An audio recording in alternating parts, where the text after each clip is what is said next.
Bonjour et bienvenue. Que raconte la légende arthurienne? Qui fait quoi? Je vais essayer de vous proposer une version un peu synthétique et forcément caricaturale. Si vous voulez aller plus loin, je vous recommande chaleureusement Le cycle du Graal de Jean Marcal, qui a fait un travail de reconstitution et de construction d'une légende complète extrêmement ambitieux. Avant la naissance d'Arthur, le pays est divisé en plusieurs petits royaumes.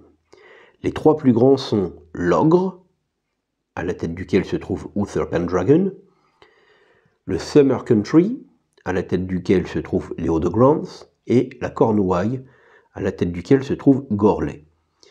Alors je dis bien Gorlais, si vous regardez attentivement, vous allez voir que ça s'écrit Gorlois. C'est parce que le nom a été emprunté au français à une époque où la graphie n'avait pas été fixée par l'Académie française. Le son « est » s'écrivait souvent « oi » en ancien français. Si vous lisez des textes très anciens dans les éditions originales, on rencontre assez souvent cette graphie. La localisation de chacun de ces trois royaumes est malaisée, mais peu importe, ce n'est pas ce qui compte dans la légende. Pour faire vite, l'Ogre correspond à la partie envahie par les Saxons sur cette carte, le Summer Country à l'Écosse, et la Cornouaille à la partie celte en bleu. Suite à une bataille entre Uther et Gorlais, le conseiller de Uther, Merlin, obtient pour lui l'épée Excalibur qui est l'épée des rois depuis la nuit des temps. Voyant que Uther est en possession de cette arme et qu'il a donc l'assentiment de Dieu, ou des dieux, Gorlais accepte de se soumettre. Pour fêter leur nouvelle alliance, ils vont festoyer au château de Gorlais à Tintagel. Et en arrivant à Tintagel, Uther rencontre la femme de Gorlais, Igraine, ou Igerne, et il en tombe follement amoureux. Mais Gorlais n'est pas prêteur. Uther décide donc d'attaquer le château par la force pour prendre Igraine. Le siège dure et Uther obtient de Merlin qu'il utilise sa magie. Les hommes de Uther vont attirer Gorlais dans un guet-apens hors du château. Pendant son absence, Merlin donne à Uther l'apparence de Gorlais. Uther peut donc rentrer au château tranquillement, il va retrouver Igraine, qui, pensant avoir affaire à son mari, fait avec lui ce qu'elle fait normalement avec son mari. Et quand elle apprend le lendemain que son mari est mort dans un guet-apens dans la nuit, elle comprend qu'on l'a trompé. Mais c'est trop tard. Et de cette union va naître un fils, Arthur. Arthur est donc littéralement un bâtard né du viol de sa mère. Pour le mettre à l'abri de ceux qui pourraient lui vouloir du mal, Merlin enlève l'enfant et l'emmène au loin pour qu'il soit élevé par un homme de bien, un humble chevalier, qui s'appelle Sir Hector Morven. Notez au passage que ce nom, Hector, n'est pas très anglais. C'est très clairement un clin d'œil à Hector, le plus grand héros troyen, un homme chez qui on trouve toutes les qualités qu'on attend du chevalier. La filiation indirecte entre Arthur et Hector lie ainsi le roi Arthur aux Troyens et donc à Énée et donc à Rome. Le nom du fils légitime d'Hector, Cai, vient d'ailleurs sans doute de Caius en latin, ce qui est un deuxième indice qui relie Arthur à une enfance romaine. La guerre continue à faire rage entre les factions. Uther détient Excalibur, mais il a trahi et trompé et menti. Il ne peut donc pas être l'élu. Il tombe à son tour dans un guet-apens et avant de mourir, tout comme Roland à Roncevaux, il plante l'épée dans le rocher. Merlin jette alors un sort, celui qui retirera l'épée du rocher sera roi. Entre 13 et 15 ans plus tard, Arthur est devenu l'écuyer de son frère Cai. Lors d'un tournoi qui se déroule aux alentours du rocher où se trouve planté Excalibur, Arthur égare l'épée de son frère. Pour la remplacer, il tombe sur Excalibur et la retire du rocher. Il se retrouve donc en position de l'épée du pouvoir. Merlin apparaît, révèle sa véritable identité à tout le monde. Et alors Arthur devient roi, d'abord parce qu'il a l'épée, et d'autre part parce qu'il est le fils de Uther, donc héritier du royaume de l'Ogre, mais il est aussi le fils d'Igraine, et donc héritier du royaume de Cornouaille. C'est ce qu'on appelle le « coming of a king » annoncé par la prophétie. Il œuvre à unir les peuples et à repousser les envahisseurs jusqu'à ce qu'ils soient en âge de se marier. Entre-temps, il rencontre Lancelot du Lac, qui lui vient de Petite-Bretagne, ce que nous appelons aujourd'hui la Bretagne, et qui va devenir son meilleur ami et son meilleur chevalier. Lorsqu'il se retrouve en âge de se marier, il épouse Guenièvre, la fille de Léo de Granth, récupérant ainsi au passage le Summer Country.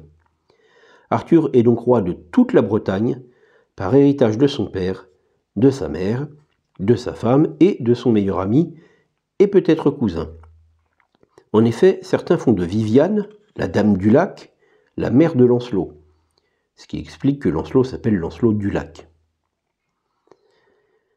Et cette même Viviane serait la sœur d'Igraine. Arthur et Lancelot seraient donc cousins dans cette hypothèse. À partir de là, tout va dégénérer. Guenièvre tombe amoureuse de Lancelot, qui lui aussi tombe amoureux d'elle. Alors, consommée ou pas, cette union est un péché. Guenièvre est envoyée dans un couvent, Lancelot est écarté de la cour, et pour racheter la faute, Arthur lance ses chevaliers en quête d'une relique éminemment chrétienne, le Graal. C'est à ce moment que Merlin disparaît définitivement de la légende. C'est le tournant définitif vers le christianisme. L'enchanteur n'a plus sa place dans ce monde et décide de se retirer dans une tour d'air.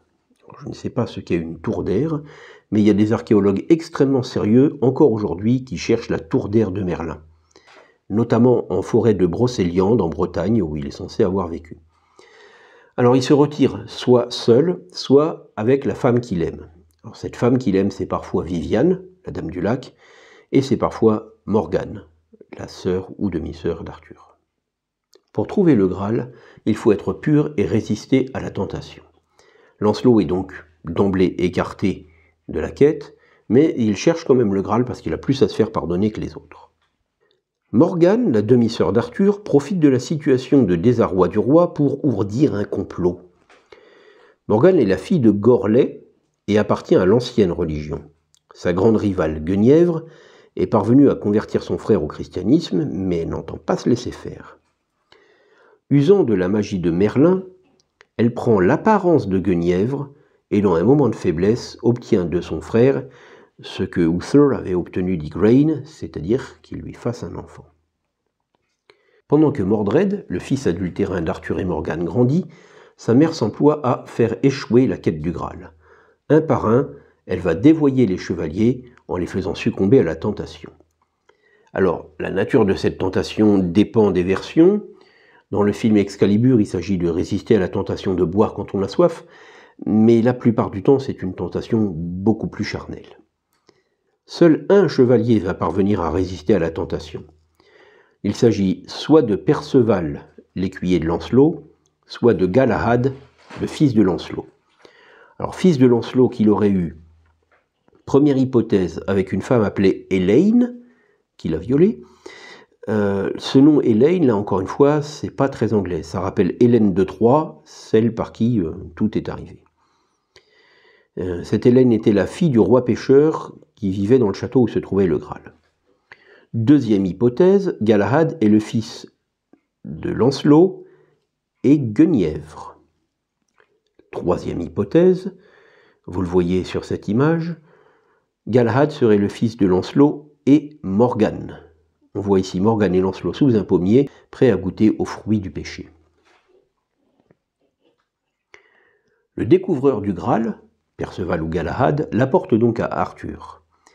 Il boit dans la coupe et se retrouve régénéré. Et c'est avec force et vigueur qu'il va pouvoir aller lutter contre son fils, qui maintenant qu'il est devenu grand, réclame le trône. Les deux hommes s'affrontent et s'entretuent à la bataille de Camlann, laissant le royaume sans roi. La dernière image que l'on retrouve dans presque toutes les versions est celle du corps d'Arthur emmené au loin sur une barge par 3 femmes. L'identité de ces 3 femmes varie évidemment selon les versions, et la destination de la barge, c'est à peu près toujours l'île d'Avalen.